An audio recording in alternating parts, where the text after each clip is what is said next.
The EU wants to kill microtransactions. Thank God. This has been, and I really think that microtransactions in games, it's just there's too many of them now. There's way, way too many of them. Well, the EU are up to regulatory shenanigans again. The question is, will this be good for us or will it be bad for us? And with that in mind, here's a quote. Let's not kill one of Europe's few tech success stories. That was a rather damning statement given by the CEO of Supercell, and its latest shot in a war that has been silently raging since April, because that's when the EU unveiled new guidelines for microtransactions in gaming. And now, after a summer of adjustment, the industry is speaking out. Now, obviously, in one way, that's all kind of hilarious, and we do sort of think, yeah, you've rammed our games full of this bullshit, a lot of it has felt fairly manipulative, it's probably good that someone is getting involved. In big picture, that is what I think. I do think so. I think they should regulate microtransactions, absolutely. Any sort of payment, like basically, I think they should make it to where you can only buy things in video games for the local currency. So there are no gems, there are no tokens, there are no crystals, there are no prima gems, there are no, icons, there are no tickets, there are no coins, there are no bars, there is no silver, there is no gold, there is just dollars or European fucking, whatever the fuck they use over there, European euros, anything, right? No V-Bucks. Yes, local pricing only. Now, I would be willing to compromise with local pricing being required next to the pricing in terms of the gems and in terms of everything else. I would be okay with that compromise, but even that I think is just, it's obfuscation. Because again, like the reason why they have those tickets and all those different currencies, the reason why they exist is so you don't know how much money you're spending, right? It's to confuse you. It's to like abstract the money that you're spending and to separate you from the dollar amount, and that way you're confused. And on a fundamental level, what are you doing? You're misleading the customer. Well, I don't think you should have a business model that's built around misleading the customer. That's bullshit. People in the industry are saying that this will ruin everything that they've built. What the Supercell dude said. Basically, according to a lot of them, they say these regulations would worsen the player experience and also wouldn't improve protections. How is the player experience improved by having to spend money in your game? It's not. Certainly is a bit that I'm at least interested in. They also say that this would cause widespread collateral damage to one of EU's biggest tech success stories. Thank God. So here's the thing. He's not entirely wrong. He's not entirely right. There's definitely stuff for us to talk about, and this one's going to be a goddamn trip. And I get this all can be a lot. We've got tariff and trade negotiations affecting everything from Switch 2 pricing to gaming privacy laws. And that means you need a full picture. And that's where Ground News comes in. It's where I go to cut through the clickbait and to understand what's happening. They're today's video sponsor. For me, the way I get my news is I just make it up. EU legislative agenda that covers loads of tech fields and where they intersect with consumer protections. Now, for our purposes, it includes features like deceptive interface design where... You called it? Yeah. Well, there's all sorts of shady shit that they do. Manipulative elements, addictive elements, and unfair personalization practices. You might think, oh, I love to be personalized. Less so whenever a game is trying to exploit you really wanting that next upgrade and is giving you a targeted deal that probably has 900% value or some made-up bullshit like that. 800% value? I'm about to buy it right now! It hits consumer vulnerabilities and where people can be exploited. Now, you may remember our coverage from back in April, where we got to talk about the Swedish horse girl game. Digital currency is bullshit. It's intentionally a scam. It's made to scam you. It's made so you waste your money. That's what it does. So that's when the EU took on microtransactions. And what happened is that the Consumer Protection Cooperation Network, rolls off the tongue, laid out some new key principles. And this all came as a part of a case made against the Swedish mobile game Star Stables. The Virgin Star Stables versus the Chad Una Musume.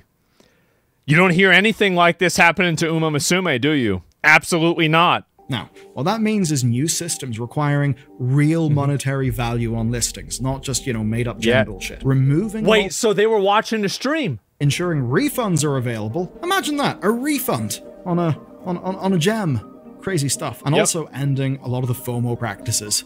and especially because these things were often targeted toward kids, but also they would apply to everyone because games would need to implement them across the board. Now, at the time, the industry was obviously not really thrilled. They love making money from all of the things that I just listed. Here's the thing. A lot of these companies make a bunch of money because they're able to hoodwink stupid kids into spending their parents' money. This is a predatory system. It's based off of something that shouldn't be happening. It's fundamentally unethical, and there should be laws and regulations that keep it in check. Anybody that disagrees with that is either getting paid because of it or retarded. And they framed these as new legal theories, as a disruption that could see games pulled from the EU if those games couldn't comply. Think about the poor monetization designers, guys. But where things left off is that the CPC was supposed to work with them, work with the industry to help implement everything. But 6 months later, the industry mood has not improved, and they are quite worried. That open letter from the Supercell CEO, and by the way, Supercell are the Clash of Clans people, so some top-tier creative gaming content, that's just one of several press efforts that we've seen in recent weeks. But it's the most striking one from a senior figure. Basically, he says that he doesn't want the EU's 27 billion euro industry harmed by the DFA or the guidelines that came in March. Of course. Yeah, you don't want to lose money. Okay, yeah, wow, what a surprise. I can't believe it. Oh my God, what a shock.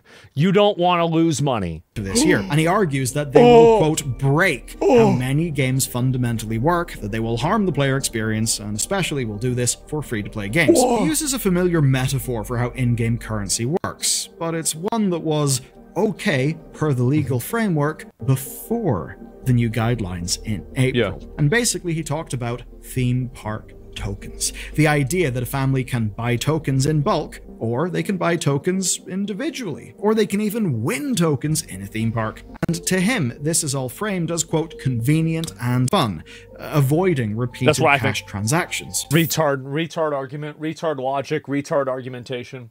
The difference is that it's the same as like the difference in like a strip club versus like an online OnlyFans, like or like a casino versus an online website where you can gamble. A casino that you go into has in-person age verification, and you're accompanied by a adult that is there to chaperone you around in the area. If you compare this to video games, these video games do not have that same type of thing. It's not even just kid takes advantage of our brain's reward centers to get you to spend money easily and fast. I think that if you want to get into it takes advantage of your brain's reward centers, you would actually end up painting with such a broad brush that you attack all advertising, period, right? And so, like, I do think some types of advertising maybe should be illegal, but for the most part, I think generally letting adults make adult decisions is good. Letting children make decisions that are against their best interests because of the lack of adults' supervision is bad. It's pretty simple, right? You know, the idea you can buy loads of tokens at once. And he then contrasts this with the potential worst case under the new guidelines, where individual parental approval for each token used, including signed contract agreements, regardless of purchase value and all of that, would basically harm the experience. Exactly, it would. It would harm the... You're right, it would. He's saying that regardless of purchase value, rides must display a real cost in euros based on a fixed standard, not, you know, a token cost. Now, when children win prizes, they believe that those prizes are worth real money, despite obviously not being able to cash out. In his analogy, the visitors get frustrated and leave. Why? Well, because the experience isn't simpler or safer. So, why change the token system? Well, his argument, he believes the existing frameworks can just be strengthened. You know, improve what we've got. Don't do a big new scary thing. Well, it's simple. It is, the thing is that what's simple for you is getting their money. And maybe it shouldn't be that simple for you to be able to trick a 9-year-old into spending their parents' money. Maybe that shouldn't be simple. Now, we will come back to how Supercell responds to those existing laws later on in this video. They're also forcing video game companies that rely on optional purchases of in-game content to look at other business models like advertising-based revenues, which we all know undermines the user experience. Well, how about you just figure out, like, the thing is that if your business requires you to engage in unethical practices in order for it to exist, maybe your business shouldn't exist. That's the main problem. Is that, like, if you have your business and it's taking advantage of people and it's problematic, And this feeling has actually got a lot of backing. Multiple large European game developers sent a letter to the EU. And I have to say, a massive thank you to one of our members, Neo Nebulosa, for helping us navigate the fun industrial nuances of the continent. For real, this shit's complicated. Now, what happened is that Euractiv saw the letter, and then industry-wide bodies like the European Game Developer Federation also got involved. And they're all very worried, and this is based on legal interpretations of current proposals and what they would mean for them. What you have to understand is that everything that they do and everything that they say is intentionally structured in a way for them to figure out how to make you give them more money. Their goal isn't to make sure that the consumer experience is as good as possible. Their goal is to make as much money as possible. Let's go to the heart of the issue. This fundamentally comes down to a fairly simple question, but it's one with significant legal ramifications, and it's this. Is in-game currency the same as real currency? Well, yeah, it's basically the same thing. It's treated the same way. I mean, if you can, is it the same? It is and it's not, right? I mean, like, that's the answer. Because if it's treated as such, as, quote, digital representations of value. Yeah, I mean, if that's the definition of currency, these are digital representations of value. Nobody can argue otherwise. If you are, you're lying. Then the companies in them face significantly more scrutiny. Yep. And if you're thinking about, say, I don't know, banking, crypto, and other things, yeah, you're kind of thinking along the right lines. Because effectively, they would then be a little bit more like Bitcoin under the law. And to be clear, that is the position of the CPC. And therefore it's inherent to the current consultation for the Digital Fairness Act, which is the big thing that would really change a lot. Now, the fundamental argument is that people are putting real money into these systems, and they are getting in return for their real money a digital representation of that money the form of products, like, say, your gems or your Call of Duty points, whatever it may be. So because of that, they should therefore have transparency and safety when they are spending. Of course. Now, how could anybody be against that who isn't trying to scam you? Those are good, noble goals. But implementation could be a little tricky, and it would mean some humongous changes. Now, we can't just dismiss those things because we like the principles behind the changes. And for the avoidance of doubt, we here are very much behind those principles. And what the industry is putting forward really are based on worst-case scenarios. But that doesn't mean that they won't happen, and we should talk about it because it would impact the industry. Now, they already don't trust the EU elements implementing all of them. Well, they don't trust them because they're against their best interests. It's not like they don't trust them for any sort of like a ethical reason. It's just because they're going to cause them to lose money. It's the same as how companies are pissed that they have to make it easier to cancel subscriptions. Yes, like in order to cancel a subscription, you shouldn't have to click 3 buttons and go through 3 different web pages and do like a survey. You should just have to be able to click it and that's it. And anybody who's arguing against that just wants to take your money. Excellent video games industry memo newsletter back in April, his sources suggested to him something rather troubling, that before the new guidelines, the CPC did not engage with industry trade bodies, let alone get impact assessments.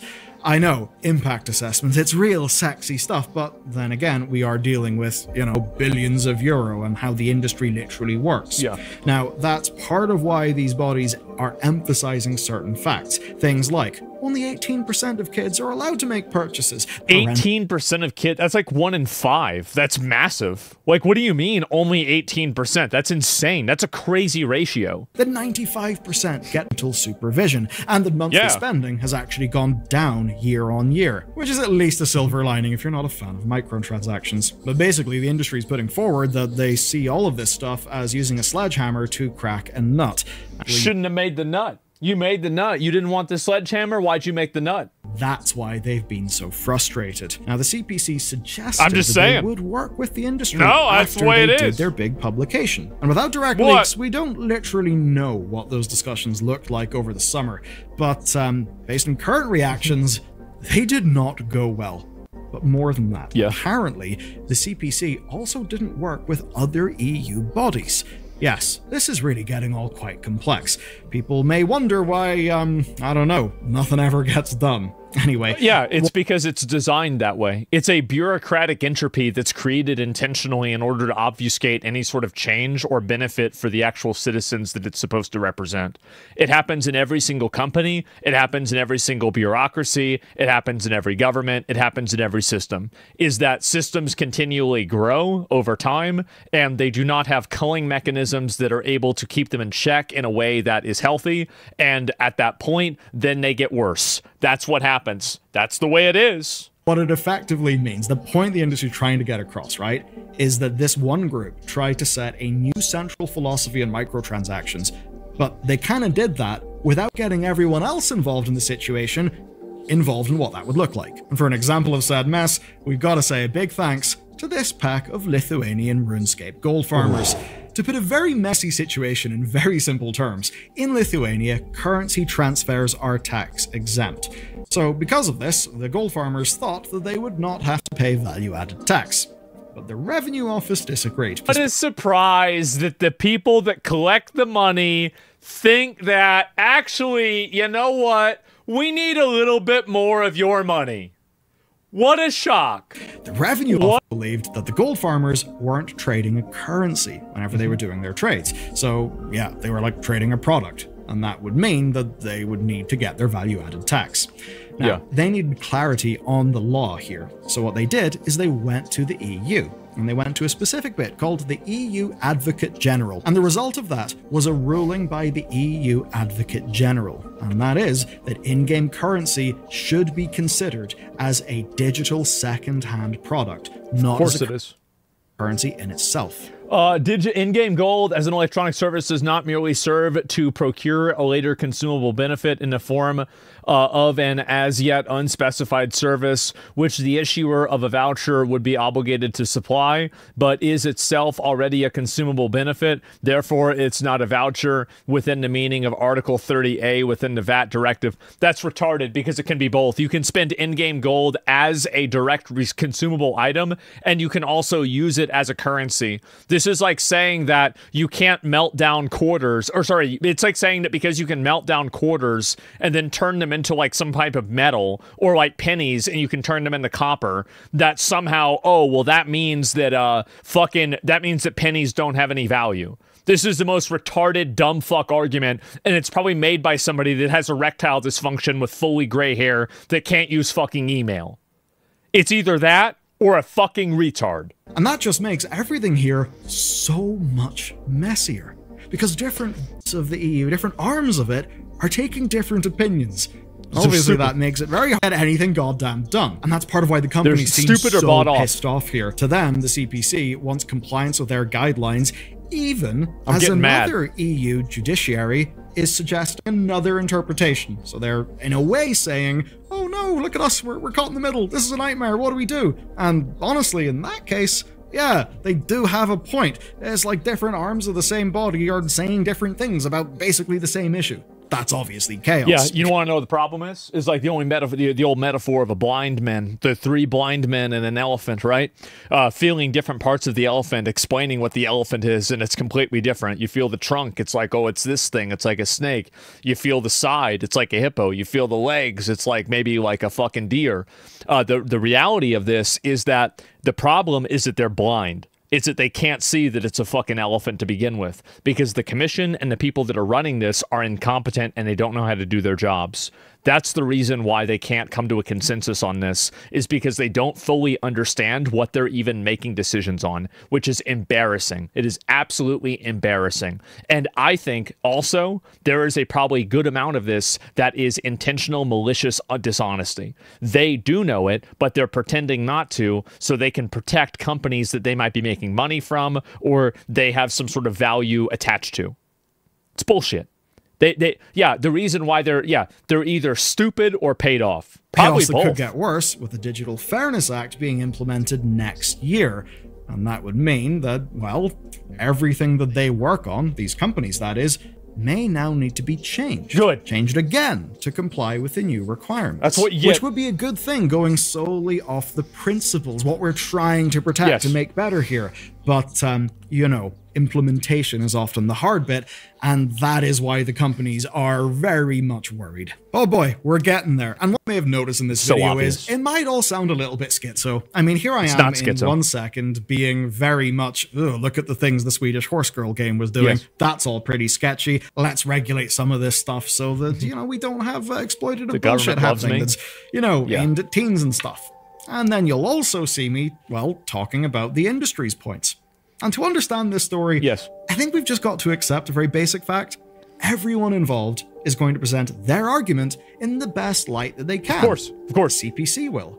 The people at Supercell will. Yes. I will. You will. We'll pretty much always be trying to put our argument forward in the best way. And the upshot of that is everyone involved, from their perspective, will play up the risk and then downplay anything that will undermine them. And even if we return to the Supercell dude's letter, you can start to pick holes in some of the logic that he puts forward. If you're well, yeah, of course you can. If you look right here, I mean, does The Witcher have a bunch of microtransactions? No, it's a completely fucking, it's a AAA game that's a premium game. Clash of Clans and Candy Crush, comparing that to The Witcher is dishonest, and anybody that knows anything about video games knows that. And this is what the problem is that this is a letter written by, for people that are retarded. They are retarded. They don't know anything about technology. They don't know anything about computers. They don't know anything about video games. If you're going to update his analogy to actually be accurate to the real industry, well, then his theme parks would be having 3 or 4 or 5 different types of tokens. Just look at, you know, what you see when you open a gacha game and you're just bombarded. And to undermine his points even more, he tries to talk about how, oh, you can win one of the tokens as a prize. Yeah, but in so many of these games, the only thing you can win as a prize is, like, you know, just for participating in something, is the lowest value of token. But then you can only buy some tokens in massive bundles. Bundles that don't match the price of the product you're trying to buy. Exactly. And I think that what Bellier said right there really makes a lot of, I think that really just ties everything together. Is this a good consumer experience that is healthy for the user? The answer to that, I think, is obviously no. So whenever you have a system that exists as a parasite on the user, why does the system exist? Why is it not being regulated? And also, it's very important that the big difference between this and, let's say, buying cigarettes, for example, is that when you're buying cigarettes, you know what you're buying, and it's that simple. When you're buying this stuff, you're going through multiple levels of intentional obfuscation in order to confuse you about how much money you're spending. This is intentionally obfuscating, intentionally trying to make and impair the user's ability to make an informed financial decision that the company is doing while they are trying to sell them something. That is bad faith, unethical business. And I don't see how anybody can defend that. Does make these companies a hell of a lot of money. And when he talks about wanting to make existing legislation stronger, well, yeah, Supercell would know all that they need to know about that, because they've been accused of being non-compliant with UK loot box regulations. You know, clearly, self-regulation and current legislation are not working for everyone. That's why we need these changes in the first place. But it is also true that he does have a bit of a point. These bodies should probably have a talk with the industry reps to implement changes in a way that won't have unintended negative impacts. And we have seen many examples of that. As an example, GDPR. You having more control over your data, all that privacy stuff, that's pretty great. But I agree. I think it's really very annoying having that pop up every time you go to a website and you got to install an extension to deal with the annoying thing. Yeah, that does kind of suck. I mean, I get the point. I agree with the principle, but the implementation clearly isn't really that great. And where it risks getting worse is that today we've been talking about the concerns from big trade bodies and companies like Supercell. And here's the thing with those groups. They've got money. They can afford to be compliant with new laws, like, say, all the stuff that's been going on with the UK's Online Safety Act and similar laws around the world. The incumbents can fork up the cash to be compliant. They can do that. Hell, if the compliance is a real nightmare, then maybe you can be an entrepreneur and sell the solution. But the smaller teams, the people who are just on the cusp of being sustainable fiscally, well, they'll be hurt more. This is always what happens with regulation, but it's something that should happen to everybody. You're right that it will negatively affect smaller companies more, but ultimately, I think that more transparency and making, like, think about what company would be against putting a dollar amount in regular currency next to every single transaction that you make inside of an in-game store. Think about what could the argument possibly be that that is a bad idea and that's bad for the user. And that's the big problem that happens, is that I think a lot of people never think about basically why are people advocating for this. Yeah, all of them. It's less profit. Yeah, they're going to make less money. The worst case scenario is something that looks more like regulatory capture, that perhaps looks like the incumbents adapting to the regulation, but then the regulation being so onerous that new companies basically can't really get started up. That can be really bad. They basically want to make sure that their voices are heard. And you know what? That is their right. They are literally entities contributing to the economy within the EU. So yeah, they should have a seat at that table. I want them to be listened to and respected, but also treated with the skepticism that is due, because they are very much not unbiased here. And just as these companies need to turn a profit, they also need to do so in a way that is not predatory toward the public. And that's the thing that I don't understand why people let and give this a pass. Because fundamentally what they're doing is misrepresenting what people are buying and making it confusing, and then relying on kids to make uninformed purchases that their parents aren't aware of. Everybody knows that's the way it works. You look at your phone, there's a social media app that's just trying to play around with your brain chemistry to get you hooked. You open a video game, and now it's doing the same thing. There's all this predatory bullshit everywhere. I don't know about you, but I've had enough. And the profit of these businesses is, yes, relevant to them, the shareholders. Yep. But it's also not goddamn sacred. And the whole point of governments and bodies like these is that we can be represented. Exactly. And in some way, we have some buy-in to the rules of the game that everyone should be able to play fairly, which is a bit of a stupidly optimistic, lofty-ass goal. But in this case, you know what? If they make less money because they're not allowed to be as manipulative and people lose their jobs because of that, that's okay. Too fucking bad. Exactly, yes. If your job is relying on scamming people, that's what you get. If you have to rely on unethical business models in order to make money, too fucking bad. It's that simple. Maximizing employment's not the only fucking goal. There's other stuff going on. There are negative externalities. That's another thing to consider. Yes, you could just deregulate gambling to the tits and then tax it and say, look at our number go up. Yeah. But then you can also think about the negative externalities on society that are a result of sad gambling bollocks. There's a lot of gambling. And don't worry, you guys in the US are heading in the direction that the United Kingdom has been in for a long ass time regarding the old online sports betting. Anyway, sports betting is massive now. I see the point. Yes, these guys should be listened to, etc., etc. But you know what? We should have some say in the goddamn rules, and people have had enough. I know this wasn't the most light and breezy video in the world, no, so I appreciate this video. I definitely agree with this. Next. Yeah, I'm gonna be real. Like, I think this is a huge problem, and I don't know why these companies haven't gotten regulated already. And I think the reason why is that I think the problem is a mix of corruption and ignorance, basically. I think a lot of these companies are ignorant and they don't understand what the real problems are. And because they don't understand what the problems are and they don't understand really what's going on, these companies are able to run laps around them and take advantage of them. Because a lot of the people in the government are either bought off or so stupid that they don't understand the nuances of these different programs and these different games and their monetization structures, right? So if they understood it better, they would be able to do it. But unfortunately, they don't. And so that's basically what I think is happening to them, right? The internet moves too fast for regulators. Well, not really. I mean, no, it doesn't. The thing is that if they were able to fix this, they could have fixed it in a lot of ways. Like, there's a lot of kind of like broad rules that they could have and then apply them to bad actors in the intermediary. I do want to say that the reason why these companies are talking about how bad this is, it's actually very simple. It's because it will cause them to lose money. There's no big reason why. There's no, explanation or anything like that. Like some sort of like principle to it. Absolutely not. It's just literally as simple as them trying to make things sound confusing so they can make more money off of you. That is literally the beginning, middle, and end. They want to confuse and obfuscate this so they can make more and more money.